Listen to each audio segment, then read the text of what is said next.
Bonjour à tous, bienvenue sur notre chaîne Les Sœurs Pradey. Je suis Sandra Pradey et aussi Lisa Pradey. Aujourd'hui, on va vous parler des personnages principaux dans votre roman et de comment le créer et qu'est-ce qui doit être important pour ce personnage. Alors, première chose, votre personnage principal doit avoir un nom. Ça alors, c'est dingue, hein. Mais il faut qu'il ait un prénom et un nom. C'est mieux pour écrire. Non mais vraiment c'est important. C'est une étape importante. Et des fois ça peut prendre des heures, hein. Personnellement je mets des heures à choisir les noms et prénoms de mes personnages principaux. Enfin même de ma personnage principale, j'ai mis des heures à lui trouver un nom et un prénom. C'est très important parce que rien qu'un nom, ça peut vous inspirer, ça peut influencer beaucoup de choses et c'est pas pareil. Quand si un nom va sonner, c'est important. Franchement, le choix du nom, c'est très important. Mais même les consonances, je trouve, par exemple, si c'est une forte personnalité, il va y avoir beaucoup de R, de K, de T, enfin voilà, des syllabes qui sont hachées, alors que si c'est une personne très douce, elle va peut-être avoir un prénom avec plus de voyelles, plus englobant, enfin c'est important, hein. Moi par exemple j'adore la série L'épée de vérité et dans le tome 1 le méchant il s'appelle Darken Ral. Il pouvait pas être gentil avec un nom pareil, il peut pas être gentil, il s'appelle Darken Ral le mec. Tu sais que ça va pas être ton ami quoi. De base. Et voilà, le prénom va être super important. Après du coup ça vaut le coup de faire des feintes. Ça vaut le coup de faire des feintes, ouais. C'est vrai, ça peut être une stratégie. Mais du coup c'est quelque chose qui se réfléchit, savoir si vous voulez, quelle consonance vous lui donnez et quel rôle il aura vraiment au final. Donc voilà, une fois que vous avez passé vos heures à éplucher tous les prénoms qui existent et à trouver le vôtre, enfin celui de votre personnage, il va falloir lui donner vie à ce personnage. Et je suis désolée de vous le dire, mais sa vie ne commence pas au début de votre roman, hein, à moins que vraiment ce soit un nourrisson. Mais il a eu une vie avant vous. Et c'est important de définir sa vie avant, de définir son passé, son histoire, parce que du coup ça va avoir des conséquences sur sa personnalité. Du coup. Carrément. Le passé est très très important, mais c'est un peu comme le passé d'un royaume ou d'une cité. Après, voilà, j'ai tendance à dire aussi peut-être ne pas tout créer tout le passé du personnage d'un coup. Parce qu'au fur et à mesure de l'histoire, on va peut-être... en fait, on découvre nos personnages aussi dans l'écriture. On a beau faire des fiches personnages, pour ceux qui en font, on a beau se dire il est comme ci, comme ça. En fait, pendant l'écriture, on s'aperçoit que pas du tout. Ce qui est important dans le passé, c'est pas de lui faire sa biographie, hein. Ça va être de lui trouver un ou deux événements marquants qui vont faire ce qu'il est aujourd'hui. Enfin, aujourd'hui, le genre de votre roman. Du coup, après, peut-être que vous allez en rajouter des événements marquants dans votre histoire. Peut-être que votre personnage va vous les souffler, ces événements marquants. Et du coup, voilà. Mais il faut avoir quelques clés au départ sur ce qui va former votre personnage. Et deuxième chose, votre personnage, à moins que ce soit un orphelin, il a une famille. Il a une famille, du coup, pareil, qui va influencer son éducation. Il aura été éduqué, même s'il est orphelin, il aura été éduqué par la rue. Donc ça aussi, la famille, l'éducation va influencer sur ce qu'il va être pendant votre roman. Il faut que son comportement actuel ait une explication. Oui, voilà. S'il a des parents, par exemple, qui font partie de la haute bourgeoisie, mais il va pas parler comme une racaille. À moins qu'il ait pris le parti opposé et qu'il s'oppose réellement à ses parents et qu'il devienne rebelle, mais il aura quand même un vocabulaire de là d'où il vient. Donc c'est très important de définir quand même au moins les bases de sa famille, de son éducation et de son passé. Mais juste les bases. Parce que ça va changer. Tout va changer. Ensuite, ce personnage, il a des émotions et il va avoir un objectif, d'où votre roman. Donc ça va être important de définir quel est son objectif. Il va avoir un objectif principal, donc il va être la ligne de votre roman. Et puis peut-être aussi quelques objectifs secondaires par rapport aux autres personnages et des émotions. surtout des émotions. C'est des émotions qui vont guider un petit peu. Les objectifs, c'est des émotions qui vont guider vraiment l'objectif, et c'est l'objectif qui va un petit peu quand même faire la trame de l'histoire du livre. Donc oui, c'est une étape vraiment très très importante. Ça par contre, il faut vraiment y penser avant l'écriture du roman. Encore, il y a des choses qui peuvent apparaître pendant, mais tout ce qui est objectif et... Après les émotions, on est surprise. Oui, les émotions, le personnage le surprend. Et c'est très important les émotions, il faut qu'il en ait parce que c'est ce qui va guider le chemin en fait. S'il est impulsif, si c'est un personnage et que vous décidez, il est impulsif, il envoie balader les gens, il va pas prendre le même chemin que si c'est quelqu'un de posé, de réfléchi, qui du coup va se faire peut-être plus allié que s'il était impulsif. Un impulsif peut se faire beaucoup d'ennemis. Donc ça va être... c'est ça qui va définir. Hein. C'est ça qui va définir ça, qui va faire que le lecteur va accrocher au personnage, il va aimer le personnage ou le détester. Et après au niveau des émotions, je pense que tu es d'accord pour dire on a beau prévoir, se dire bon ce personnage là il sera très impulsif, mais au final au moment de l'écriture on se rend compte que non, pas du tout, parce qu'au moment où on écrit il y a une toute autre logique qui s'installe et on se dit mais non, il peut pas réagir comme ça, il peut pas être impulsif de cette façon là. Et il va prendre une nouvelle personnalité qui sera pas celle qu'on aura choisie, mais qui sera plus logique. Et ça c'est très important, il faut toujours choisir la logique plutôt à ce qu'on avait prévu de base. Par exemple, moi, mon personnage principal, c'est une princesse et je voulais qu'elle soit impulsive. Et au cours de mon histoire, je me suis rendu compte, mais elle peut pas être impulsive. Elle est princesse, elle a des responsabilités. En plus, elle aura été élevée en grande partie en tant que fille unique. Vous comprendrez pourquoi quand vous lirez mon roman. Mais du coup, oui, c'est la fille à son papa. Donc elle peut pas être impulsive, elle a des responsabilités, elle a dû apprendre à gérer un royaume. Donc elle pouvait pas tout envoyer balader tout le temps. C'est pas possible. Et moi, j'ai des personnages qui sont devenus très colériques, mais même moi je m'en suis pas aperçue. Et c'est mon fiancé qui m'a dit mais pourquoi il est tout le temps... En fait, quand il a décrit mes personnages, je me suis dit oui c'est vrai, en fait il est colérique, mais il y a des raisons. Et en fait mes personnages évoluent, on se rend pas compte parce qu'on est trop dans le truc, on est trop dans l'histoire. Et après c'est important de relire les premiers... pour ceux qui écrivent des sagas, de relire le tout premier roman, de revoir les personnages comme ils étaient avant, et de se rendre compte de l'évolution. Et oui, en fait les personnages évoluent, et on a beau prévoir tout ce qu'on veut, voilà, ils suivent un peu leur chemin. C'est ça. On en reparlera à la fin de cette vidéo, mais oui, l'évolution va être très importante. Après, ce que vous pouvez rajouter à vos personnages pour lui donner un petit peu de crédibilité, ça va être des habitudes, des tocs. Par exemple, il se passe toujours la main dans les cheveux quand il réfléchit, ou je sais pas, il tape du pied quand il est impatient. Ça peut être, c'est des choses qui vont donner du caractère et qui vont rendre crédibles vos personnages et qui va faire qu'on sait qui fait quoi. Ouais. On va les reconnaître tout de suite. On va les reconnaître, voilà. Ça va être très important que l'on reconnaisse vos personnages, par exemple quand ils prennent la parole, on sait que c'est eux qui parlent, il n'y a pas besoin de dire un tel dit ça. Non, en fait, on le sait parce que ce sont ses mots, parce que c'est sa façon de parler, ça correspond à sa personnalité. Et c'est là que vous vous rendez compte que vous avez réussi vraiment à donner une vraie personnalité à votre personnage.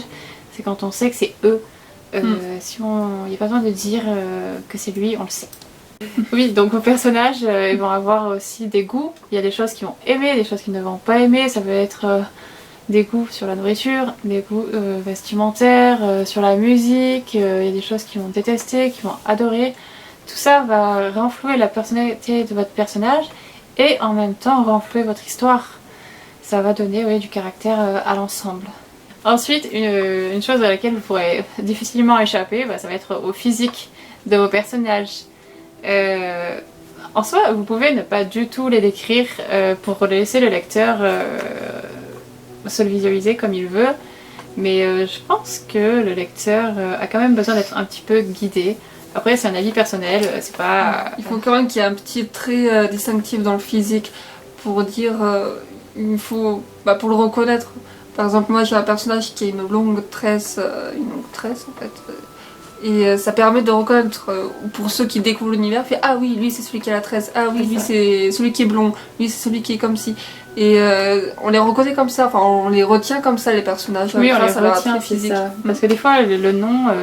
Bon, si c'est le personnage principal, normalement, on se souvient de son nom. Oui, donc c'est important, ça permet les traits, les caractères physiques, les traits physiques, ça permet vraiment d'ancrer le personnage dans la mémoire de vos lecteurs. Alors toi tu disais que tu avais un peu de mal à créer le physique des fois. Oui. Alors que moi, des fois j'ai un physique en tête et je crée le personnage à partir de ce physique-là. Je me suis étonnée moi-même parce que je pensais que le physique c'est là où j'allais me régaler, que j'allais tout de suite trouver, que j'allais dire ouais ma princesse elle va être comme ça, lui il va être comme ça va être trop bien. Pas du tout. Je n'arrivais pas à définir le physique de mes personnages. Mais ma princesse, j'ai dû attendre le chapitre, je crois, 12 ou 13 pour me dire ok, elle sera comme ça. Donc là, si vous avez vu la vidéo de comment les différentes étapes pour écrire un roman, moi, vu que j'avais pas le physique tout de suite, forcément, quand j'ai décidé de comment serait ma princesse, je l'ai écrit sur ma liste des choses à modifier ou à améliorer dans ma réécriture. Parce que du coup, dans mon chapitre 1, du chapitre 1 au chapitre 12, je parle de ma princesse, mais on sait pas comment elle est. Donc je sais que lors de la réécriture, je vais le modifier. J'ai un de mes personnages, pareil, je l'ai défini, mais je crois à la milieu de mon roman, il y en a un, je l'ai défini son physique il y a pas longtemps, mais j'en suis à la moitié de l'écriture. Donc ouais, je pensais que ce serait quelque chose d'évident, et finalement ça m'a pris du temps. Mais en soi, c'est pas grave. Vous allez le réécrire votre roman, c'est que le premier jet, donc ça vous permet aussi à vous de vous dire, de vous laisser le temps de tout définir. Vous pouvez pas, tout ne peut pas être défini avant l'écriture du premier chapitre, c'est pas possible. Il y a trop de choses. Alors moi les physiques, tu vois, je les fais au fur et à mesure. Moi j'ai jamais eu de problème, j'ai jamais trouvé de problème, à part, oui, des fois quand il y a beaucoup de personnages... Pour pas qu'ils se ressemblent tous, quoi. Au bout d'un moment, s'ils ont tous les cheveux longs, blonds, bruns. Mais non, moi j'ai jamais eu de problème à ce niveau-là. Je t'avoue que... C'est un peu ça aussi mon problème, c'est que j'ai un type de personnage que j'adore. Je peux pas les faire tous comme ça. Ouais. Donc voilà. Oui, il fallait que vraiment je trouve des choses pour les différencier et c'est ça qui a été dur pour moi. Après, mon dernier roman, ça a été vite réglé parce qu'ils avaient tous les cheveux blancs. Enfin, un univers où, on va dire, la race esclave avait tous les cheveux blancs. Merci. Merci. Je n'ai même pas pensé. Il y a une explication derrière. J'avais pas encore les cheveux blancs à ce moment-là. Il y a une explication. Mais ouais, non, le physique, des fois je m'en sers pour expliquer des choses et ça crée encore des histoires derrière. Tu vois, j'ai un personnage qui a les cheveux verts, et finalement il y a une explication aussi derrière. Mais tout peut être sujet à agrémenter votre roman et votre histoire, à trouver d'autres histoires derrière. Tout peut être un petit point de départ vers autre chose d'inattendu et de surprenant même pour vous-même en fait. Et dans le physique, il n'y a pas que le physique. Enfin, on comprend. Très bien. Toi, moi, tu te comprends. Dans le physique, il y a l'allure, je veux dire, l'allure oui. imposante, l'allure timide, l'allure... Enfin, il y a plusieurs allures, plusieurs aspects. Ça fait partie du physique, hein, quand même. Oui, il y a la démarche. Voilà, tout ce qui est, oui, démarche, si c'est un guerrier, si c'est, je sais pas, un bouffon. La prestance. C'est ça. La prestance. C'est le mot qu'on cherche. Oui, il y a la prestance. Ouais, et ça a beaucoup d'importance aussi. Oui, effectivement. Ensuite, une fois que vous avez déterminé tout ça, encore une fois, c'est pas figé. Parce que votre personnage principal, surtout votre personnage principal, il va évoluer. Donc, il peut perdre un bras, par exemple. Ah oui, c'est arrivé dans une de mes histoires. Et oui. Ah oui. T'as pas changé. Même voilà, son caractère va évoluer. D'ailleurs, il faut qu'il évolue, votre personnage. Si au début du roman et à la fin du roman c'est le même personnage, c'est qu'il lui peut arriver assez de choses pour qu'il évolue. Donc c'est que l'histoire, il y a un pépin dans l'histoire. Il faut modifier un petit peu l'histoire, lui faire vivre plus de choses, plus intensément. Il faut qu'il y ait une évolution parce qu'il avait un objectif au départ. À la fin, soit il l'a atteint, soit il l'a pas atteint. Et ça a des conséquences. Et tout ce qu'il a vécu a des conséquences sur tout ce que vous avez déterminé au départ. Moi j'adore faire ça, prévoir l'évolution. J'ai un personnage qui s'appelle Roméon, que tu connais bien. La première fois, enfin dans ses premières apparitions, il est très hautain. Genre, on ne le supporte pas, il est vraiment hautain. C'est un gamin de 15 ans qui pète plus haut que son cul et qui est vraiment... voilà, il est insupportable. Et au final, il va, je pense que c'est un des personnages qui va vraiment le plus évoluer. Là, dans mon dernier livre, il devient très... il devient timide, il devient vraiment victime, il est plus du tout pareil. Et enfin, moi j'adore faire ça. Normalement on le fait automatiquement, oui. Mais j'adore me dire, ah bah il est en train de devenir comme ça, avant il était comme ça. Enfin, c'est vraiment, j'adore ça, l'évolution. Après, c'est vrai que ouais, c'est les personnages hautains, ben, vous pouvez rendre tout ce qui va arriver au personnage et son évolution, ça va faire que votre lecteur va s'attacher au personnage, mais ça ne veut pas dire qu'il va lui donner raison. Vous pouvez apporter de l'empathie envers votre personnage, vous pouvez faire que votre lecteur aura de l'empathie envers votre personnage, j'y arrive. Mais ça ne veut pas dire que le lecteur va ressentir de la sympathie. Il peut comprendre pourquoi est-ce qu'il en est arrivé à être aussi hautain au début, qu'il y aura un rapport du coup avec son passé, avec son objectif, avec ses émotions, et au cours de l'évolution de tout ce qui va lui arriver, parce qu'il va lui en arriver des choses, je vous le garantis. Certains peuvent avoir de l'empathie, d'autres peuvent avoir de la sympathie, et d'autres, je crois, comme ton fiancé qui dit non, de toute façon, ça reste un petit con. Voilà. Ouais.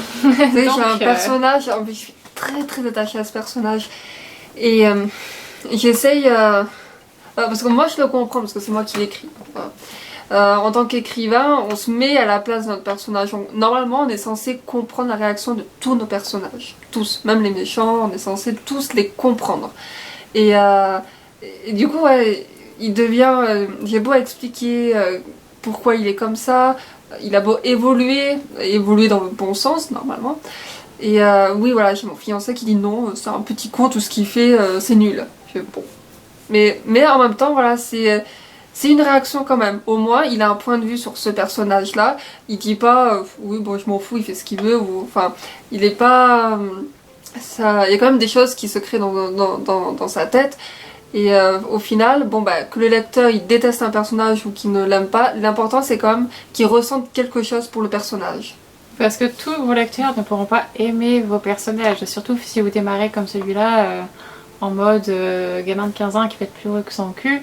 Ça va être dur après de le faire entre guillemets aimer si c'est votre but, mais il ne pourra pas plaire à tout le monde, vos personnages ne pourront pas plaire à tout le monde, et c'est ce qui fait qu'ils ont de la personnalité, c'est ce qui fait qu'ils sont ce qu'ils ont. Nous-mêmes en tant qu'être humain, on ne plaît pas à tout le monde, donc vos personnages ne peuvent pas plaire à tout le monde, c'est ce qui fait aussi la richesse d'un roman.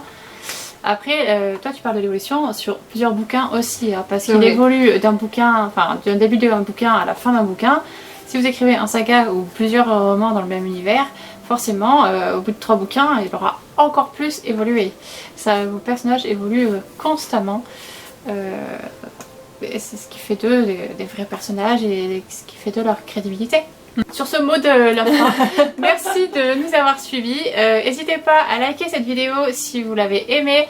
N'hésitez pas à nous laisser des commentaires pour nous dire ce que vous en pensez, vos réactions là-dessus.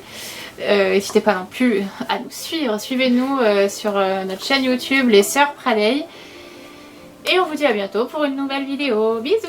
Ciao ciao.